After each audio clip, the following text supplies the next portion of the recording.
Welcome to CNN Student News. We're wrapping up April by starting in Syria. That country's civil war has been going on since 2011. It started with people calling for Syria's president to leave power. Yesterday, the violence targeted the Syrian prime minister. Wael al-Halki reportedly survived a bombing attack on his motorcade. Several other people were killed or injured, and no one immediately took responsibility for this attack. Last week, the U.S. government announced that it had evidence of chemical weapons being used in Syria. It wasn't clear which side in the war was using these weapons. President Obama has previously said that chemical weapons would cross a so-called red line and might push the U.S. to take more action in Syria. A Russian official warned countries like the U.S. against using the issue of chemical weapons to overthrow Syria's government. See if you can ID me. I'm part of the U.S. government whose leader is a member of the presidential cabinet. Right now, that leader is Ray LaHood. My agencies include the Federal Aviation Administration and the National Highway Traffic Safety Administration. I'm the U.S. Department of Transportation, and I was established in 1966.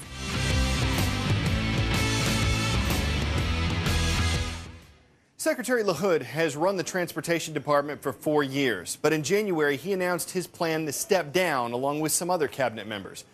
That's Secretary LaHood on the right side of your screen behind President Obama. And on the left side, Charlotte, North Carolina Mayor Anthony Foxx. He's the president's pick to be the next Secretary of Transportation. But the president doesn't get the final say on that. It's the U.S. Senate's job to approve presidential nominees. If Foxx is approved, he'll be the first African-American added to the president's second-term cabinet. Foxx has been the mayor of Charlotte for nearly 4 years, but he doesn't have a background in transportation issues. George Washington was a great leader and a great president. But when I reach in my wallet, I'd rather see Ben Franklin. That semi-smiling C-note smirk seems to say, I'm 100 times better. It's certainly more popular overseas. Of all the American $100 bills in existence, 65% of them are held outside the U.S. That's part of the reason why the Federal Reserve is changing it. It's the 4th time they've done this. They're trying to make it easier to be sure a bill is genuine and harder to counterfeit it. The new 100 has a blue ribbon. Why? Because it's a winner. No, it's actually a 3D strip that appears to change when you move it, adding a new dimension of security. Same idea behind the bell in the inkwell. The Federal Reserve plans to start circulating the new Benjamins this October after spending more than 10 years coming up with the changes. Maybe not everyone agrees they're needed, but Benny himself once said, when you're finished changing, you're finished. And his bill shows no signs of folding.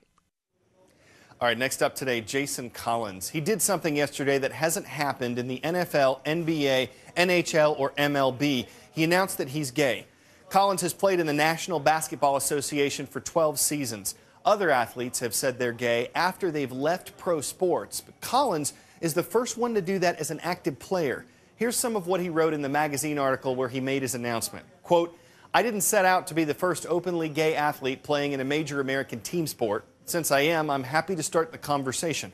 I wish I wasn't the kid in the classroom raising his hand and saying, I'm different. If I had my way, someone else would have already done this. Nobody has, which is why I'm raising my hand.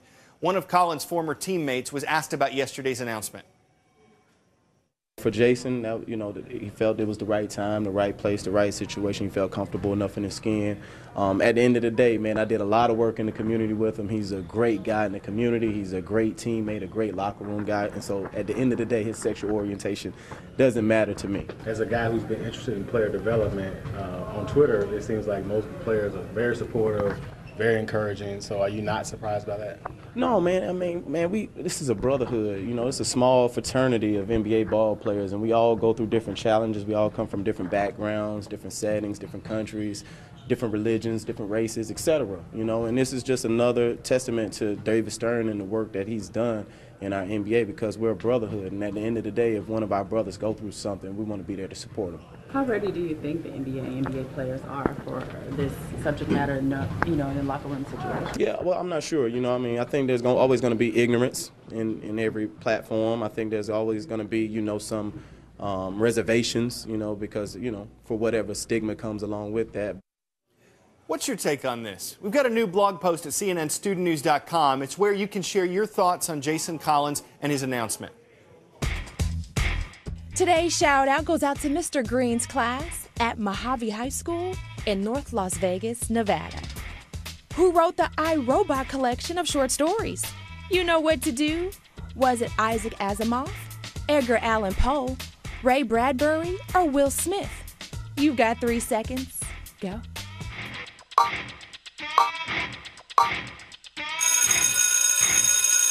Isaac Asimov's iRobot stories have had a big influence on science fiction since they were first published in 1950.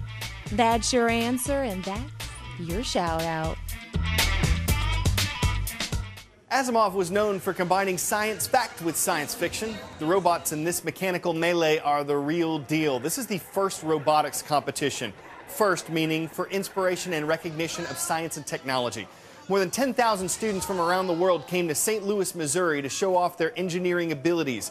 They had to design robots to perform certain tasks like shooting frisbees into a goal or placing rings on a rack. One of this year's winners talked about what it takes. A lot of hours of, just dedication to our team. We had a teacher strike in our region, and we had to build a robot out of a student's basement. And to think that we came this far is just amazing. I'm just ecstatic for this experience. In the future, some of those student engineers could work on the kind of potentially life-changing technology you're about to see. Nick Glass went to check it out. So this is your bionic arm. Yes, we call this the Modular Prosthetic Limb, or MPL. This is the most sophisticated arm in the world. It can do virtually everything that your natural limb can do. That's quite a claim. Yes, it is. This arm has 26 individual joints that we can control. Has there ever been an arm quite like it? Never.